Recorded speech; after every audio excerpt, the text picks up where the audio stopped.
Hello दोस्तों, स्वागत करती हूँ मैं आपके अपने YouTube चैनल पर। आशा करती हूँ आप सभी लोग स्वस्थ और मस्त होंगे।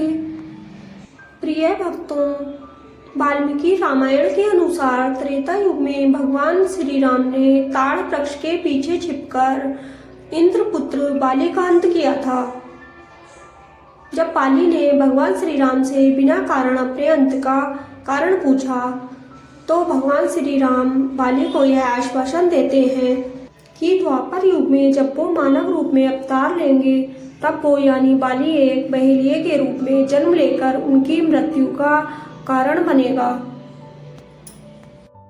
श्रीमद् भागवत गीता के अनुसार जब गांधारी के श्राप के कारण यदुवंशी आपस में ही लड़कर समाप्त हो जाते हैं, तब श्री कृष्ण एक पीपल के पेड़ के नीचे चतुर्भुज रूप धारण कर योग निद्रा में बैठ जाते हैं।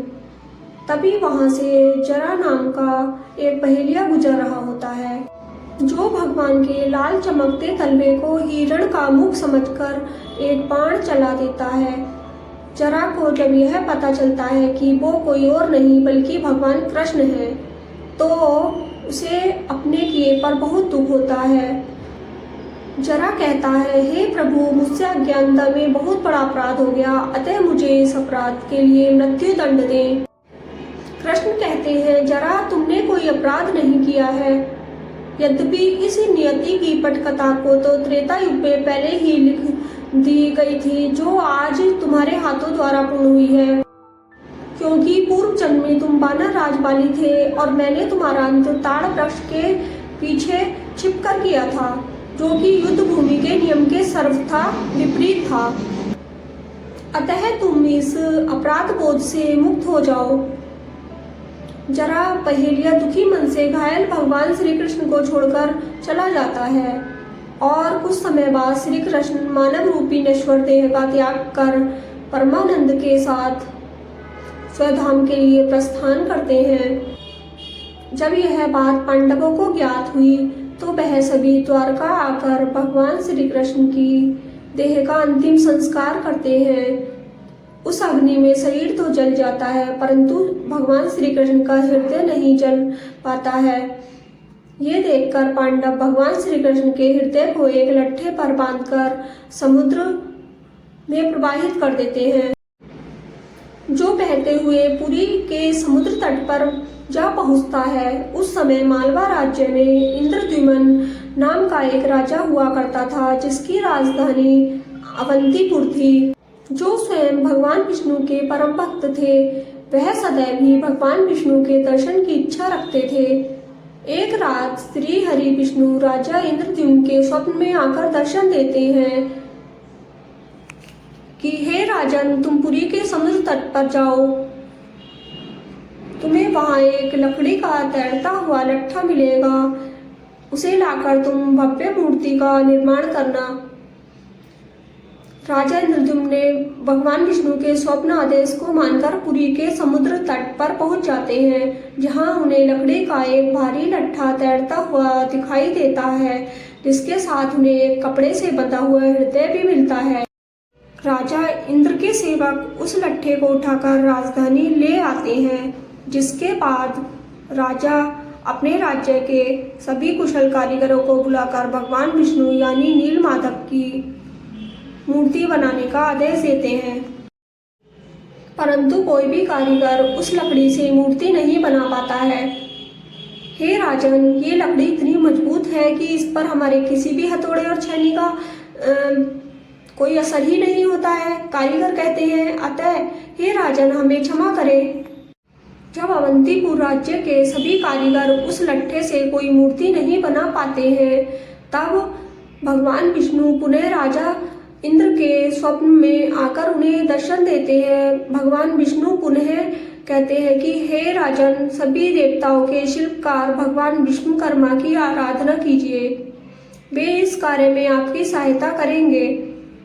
भगवान विष्णु के आदेश से राजा इंद्रद्युम्न देवताओं के शिल्पकार विश्वकर्मा जी की आराधना करने लगते हैं। तब श्री हरि के आदेश और राजा इंद्रद्युम्न की आराधना से प्रसन्न होकर भगवान विश्वकर्मा जी एक वृद्ध शिल्पकार के रूप में राजमहल में पहुंच जाते हैं। वे कहते हैं, हे राजन, मैंने सुना है कि आप एक मूर्ति बनवाने की इच्छा रखते हो। तो राजा कहते हैं कि आपने सही सुना है, क्या आप यह करने में सक्षम हैं? विश्वकर्मा जी कहते हैं, हे राजन, मैं अवश्य ही इस लट्ठे से मूर्ति तैयार कर दूंगा, लेकिन मेरी कुछ शर्तें हैं जिन्हें आपको मानना पड़ेगा। हे शिल्पी, आपकी क्या शर्तें हैं? कृपया कर मुझे बताएं। हे राजन, भगवान विष्णु यानी कि नील माधव की मूर्तियां मैं 21 दिनों में एक बंद कमरे में रहकर तैयार करूंगा, परंतु उन 21 दिनों में यदि किसी ने मेरे कार्य में किसी प्रकार से कोई बाधा उत्पन्न की तो मैं मूर्तियों को उसी अवस्था में छोड़कर चला जाऊंगा। राजा कहते हैं, फिर शिल्पी, मुझे आपकी शर्तें मंजूर हैं, अतः आप तत्काल ही अपने कार्य को आरंभ करें। इसके बाद शिल्पी रूप में भगवान विश्वकर्मा जी राजा इंद्रद्युम्न से आज्ञा लेकर कक्ष का द्वार बंद कर लेते हैं और मूर्ति निर्माण के कार्य में लग जाते हैं। और उस कक्ष से हथौड़ी, छैनी और आरी की खटपट की आवाज सुनाई देने लगती है। इस तरह दिन बीतने लग जाते हैं। मूर्ति निर्माण शुरू होने के 15वें दिन रानी गुंडीचा उस कक्ष के पास से गुजर रही होती हैं, तो उन्हें कोई आवाज सुनाई नहीं देती है, जिससे परेशान होकर वो राजा इंद्रद्युम्न के पास जाकर सब कुछ बताती हैं। हे नाथ, जिस कक्ष में मूर्ति निर्माण का कार्य चल रहा है, आज वहां से कोई आवाज नहीं आ रही है। मेरा मन बड़ा ही व्याकुल हो रहा है, कहीं वो वृद्ध शिल्पी भूख प्यास से मर तो नहीं गया। हमें कक्ष को खोलकर देख लेना चाहिए, कहीं बिना कारण ही हमें हत्या करने का पाप न लग जाए। महारानी, परंतु उस वृद्ध शिल्पी ने हमसे यही शर्त रखी थी कि 21 दिन से पहले उस कक्ष के द्वार न खोले जाएं। उस बेचारे के प्रति शिल्पकार के साथ कुछ ऐसा अनिष्ट न हो गया हो। रानी गुंडीचा के बार बार आग्रह करने पर राजा इंद्रद्युम्न ने कक्ष के द्वार खोलने का आदेश दे दिया। द्वार खुलते ही विश्वकर्मा जी लट्ठे के साथ बंधे हृदय को मूर्ति के भीतर स्थापित करके कक्ष से अंतर्ध्यान हो जाते हैं और वहां 3 अर्धनिर्मित मूर्तियां अपने पीछे छोड़ जाते हैं। राजा इंद्रद्युम्न को अपने किए पर बहुत दुख होता है कि उन्होंने भगवान विश्वकर्मा की आज्ञा को नहीं माना और उनको दिए गए वचन का पालन नहीं किया। इसी कारण भगवान जगन्नाथ के आधे हाथ और आधे पांव बने हुए हैं। जब राजा इंद्रद्युम्न उन अर्धनिर्मित मूर्तियों के समीप जाते हैं, तब उन्हें श्री कृष्ण की मूर्ति से हृदय के धड़कने की ध्वनि सुनाई देती है, जिससे उन्हें यह ज्ञात हो जाता है कि भगवान की इस मूर्ति के भीतर श्री कृष्ण का हृदय विराजमान है। राजा इंद्रद्युम्न ने भगवान विष्णु की इच्छा मानकर उन मूर्तियों को स्थापित किया, जो आज भगवान जगन्नाथ धाम के नाम से प्रसिद्ध हैं।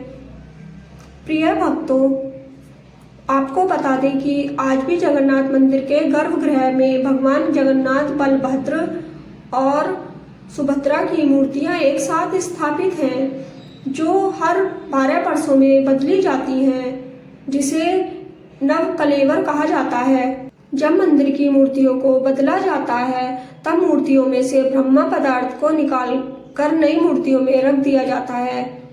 ब्रह्मा पदार्थ को श्री कृष्ण का हृदय माना जाता है। जगन्नाथ मंदिर के पुजारियों का कहना है कि जब वह ब्रह्म पदार्थ को नई मूर्तियों में रखते हैं, तब उन्हें अपने हाथों में से कुछ उछलता हुआ सा महसूस होता है, जो कि जीवित अवस्था में है।